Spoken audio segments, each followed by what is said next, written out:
SeleCT is just one of those guys who's kind of naturally funny. And Red is one of those guys who observes other people being funny. Even though Red is really funny too, he just doesn't really like to be in the center of attention.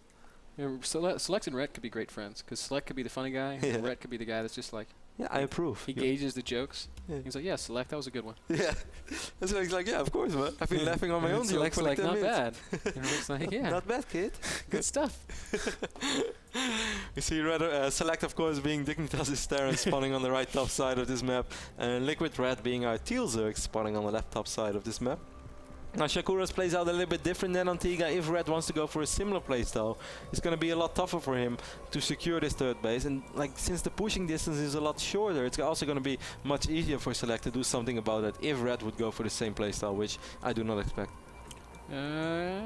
Actually, I think Red probably will and should even go for the same playstyle. Maybe not like the same mid-game and stuff, but that opening was pretty damn solid. The Queens kept him safe. The creep spread was immaculate.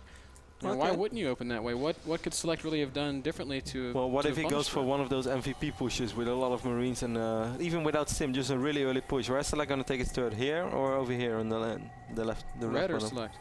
Red, because you say that Red is going for quick 3 bases. On one of the outside, like bottom left. Okay, well, we'll see, Ben. Maybe you're right, maybe you're not. Select's open up with gas, so we're going to see some kind of tech build. Maybe he's going for your favorite build in the whole wide world, Ben. I kind of doubt it, man. The new Queen has sort of...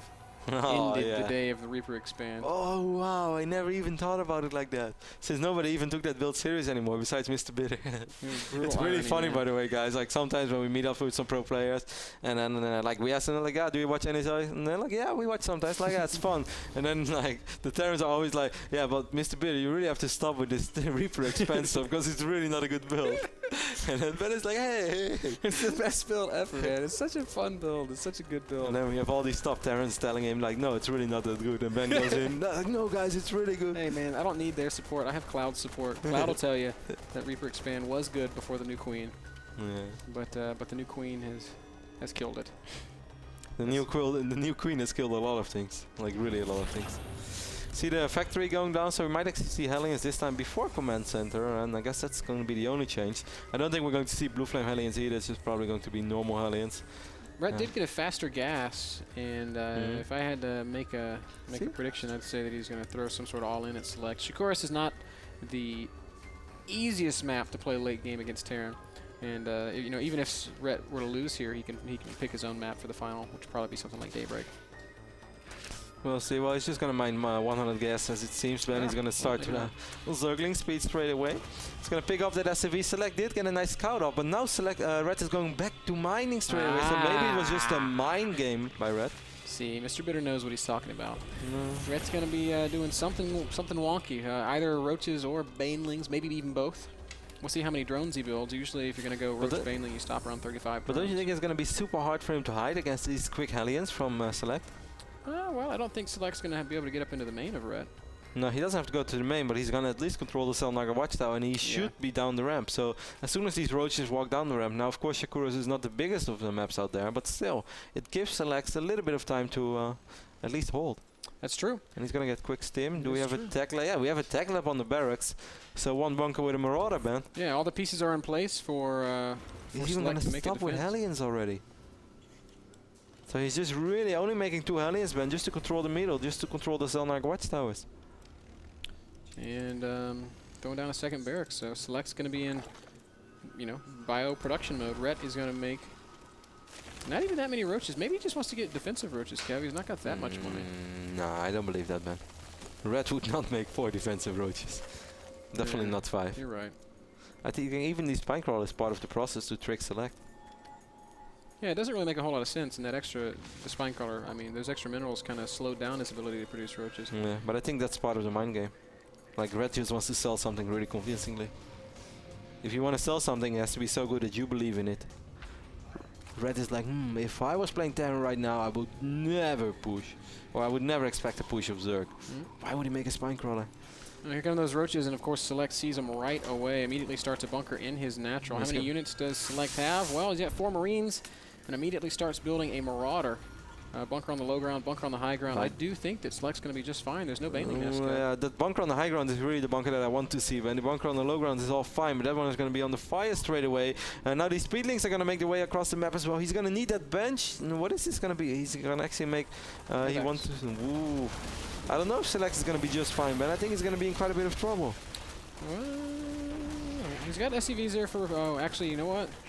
I think you might be right, because those roaches are already there. Bunker is going to finish. The question is how long. Oh, Supply Depot taking a lot of damage. There. No! Red's going to break through. SeleCT's going to try to land the factory there, but I don't think it's going to work. Well, that's not a wall off, right?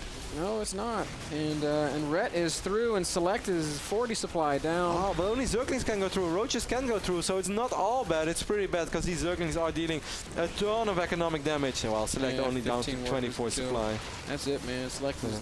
He is DED dead. Red up at 67 supply. He's killed almost all the SCVs. 16 workers killed means that SeleCT's working on 10 SCVs. He does have double orbital in the... Small mistake there by SeleCT. And having all of his SCVs over here, being so paranoid that he was going to lose the bunker, that he didn't worry about the supply depot and those links streaming in the base. That was really the nail on the coffin. Otherwise, I think SeleCT would have had a chance to at least stick around and with double orbital maybe be able to make a comeback. But now it's going to be mission impossible, man. Yeah, really 48 to 8. A couple more units here for Ret, just to ensure that SeleCT's not able to take his natural back. Red hasn't taken a third base yet, so there's one thing that's kind of going SeleCT's way, but I don't think Red cares. Baneling Nest going down, Lair Tech coming as well. I like SeleCT's never giving up spirit, but I'm not sure. Well, I mean, if does he have stim? This is a huge win for Ret, man. 2-0 here puts him in such a good position going into the playoffs. It's most likely going to guarantee a high seed in the wildcard for Red. Maybe if something really crazy happens on day 5, where maybe let's say Puzzle. No, Puzzle doesn't play. Maybe if MC loses 0-2 or MC even loses in the first place, then Red might be able to get a guaranteed spot in the real playoffs straight away instead of having to go to the wildcard playoffs. But at least this guarantees a spot in the wildcard high seed. High seed in the wildcard playoffs. Man, this sounds also confusing. If I was a viewer right now, it would be like, Rotterdam, just shut up. Nothing that you say makes sense. Just show me a graphic and we'll see which games you're going to show us. SeleCT has one big fight, not even that big of a push, one final push coming from SeleCT. He's going to elevate it right up into the main base. Ret is well aware and well prepared. 32 supply against 28. Well, it's stimmed bio. The thing is, SeleCT has nothing to fall back on. But Ret's got Lings, Roaches, and Banelings. It all comes down to control, of course, but the Ling's going to surround and make controlling very difficult. The drop is shuttled out, at least for the time being. Spire about to finish for Ret. Do Queens count as army supply? Yes. No? Yes. Certainly yes. Yeah, they better. It's like the best unit in the game. That ain't maybe there's like a separated tab. Army supply, Queen supply. SeleCT trying to make something happen with these units. Knows that the only way back into the game is with a lot of harass as he tries to recover back at home. But even better, man. It's like army supply, weapons of mass destruction supply. And it's like 4 queens. Yeah, as a Zerg, you don't appreciate those jokes, but any other race would. We see another drop by SeleCT. He's going to try to do his, but a nice transfuse right there by Red, keeping that one queen alive. Oh, really even great picking job. up that medevac. Really, really great job by Red. 110 supply against 42, doubling SeleCT supply. SeleCT can't really afford to prepare for the mutas that are coming, and there's 8 of them on the way. SeleCT is going to try to do something about this third base from Red. He's going to put his Marines into a beautiful position, but these are too many links to deal with in the first place. And now the first mutas are about to pop as well. There's not a single missile turret in the main base of SeleCT. He's going to drop double engineering bay and a command center. It's Muta. Muta. Otherwise, if Zoka is watching, he's going to be mad at me if I say Muta. I know Zoka. He's so cool. He's a great dude. 9 mutas, 9 Muta out on the map. They're going to go chase down this medevac. And all that Ret has to do now is continue adding to this muta number as he saturates his third base, maybe even takes a fourth base. It's so hard for SeleCT from this position. I don't know what he can do. Ret would really have to throw this game if SeleCT's gonna come back. It's really cool though to see the fighting spirit from SeleCT, and that's what I kind of like to see. Even though this game doesn't matter that much for SeleCT anymore, most likely he still makes it into the wildcard playoffs, even if he loses 0-2. But he's battling for those $150, Ben, and I don't understand that we still had quite a few walkovers this season, despite putting $150 on the line for every single match. It's like, I cannot imagine in the Warcraft 3 days that there would ever be a player forfeiting a match when there is $150 guaranteed. It's just, it baffles me. It blows my mind. Mine as well, Kev. Mine as well. Like, I would always play if I can win $150. Hell, put me up against MVP, I'll still try. I'll throw Cannon Rush and a 4-gate out there. You never know, man. For better or worse. Void Ray all in, man. It can work. It worked against MMA. On Metalopolis, everything can work. Yeah, it's crazy. I mean, those are things that unfortunately still out of our control. We try to run the league as smooth as possible. We try to minimize, of course, the forfeits and all that. But that's why I appreciate players like SeleCT. They just go all out. Even when they're way behind, they still try to win. It's going to be pretty much mission impossible. He's down 100 supply, but man, an A for effort. Yeah, Rhett just flying around doing damage where he can. SeleCT's trying to get some upgrades out, but it's such an uphill battle. We'll pick off a couple of Muta there. I was about to correct you, but you had it yourself. Damn it, I'm so jelly right now. 21 Muta's out against the 20 Marines of SeleCT. He's got 20 Marines and 2 medevacs, and that is it, and that makes this so very hard. Rhett's creep spread again is Man, I really like the way that Red played throughout this series. Of course, this game was, well, calling in the build order win isn't really the case. It was just a simple mistake by SeleCT, I think, not having a couple of SCVs there to at least repair the depot. Maybe it would have fallen eventually, but at least he could have bought some time. Maybe get an extra Marauder out, kill a few more roaches, then have enough Marines to actually deal. Well, this goes pretty well for SeleCT. Yeah, if SeleCT wins this game, I think we're going to have the comeback of the century. Yeah, that would be the comeback of the century.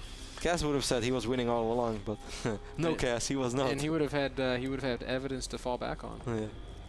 Of course, guys, Cass is sort of a legend in our eyes for winning games against Zergs, where he sort of gets all in, survives with four SCVs in triple orbital against 30 drones, and then ends up winning the games. Happened 3 or 4 times while we cast him. Most memorable is game against Zinho on the Shadow Temple, IEM Kiev. Cass, such a beast. Yeah, Misha, such a good player. 1,500 ladder games last season. Red is streaming in with a ton of Zerglings, man, and SeleCT realizes that despite all of his efforts, it's just not going to be enough. Red takes these series 2-0 as well, and secures himself a spot at least in the high seed of the wildcard playoffs. Very, very nice play there from Rhett in that final game. Sponsored by Azo Monitors, the best and brightest gaming monitors that have ever been imagined. Those were the games for today, guys, because since unfortunately we had a few forfeits, we're going to tell you guys all about it after a commercial break, and of course predictions and division standings, so you guys can see what I'm actually trying to talk about all the time. Stay tuned, we'll be right back.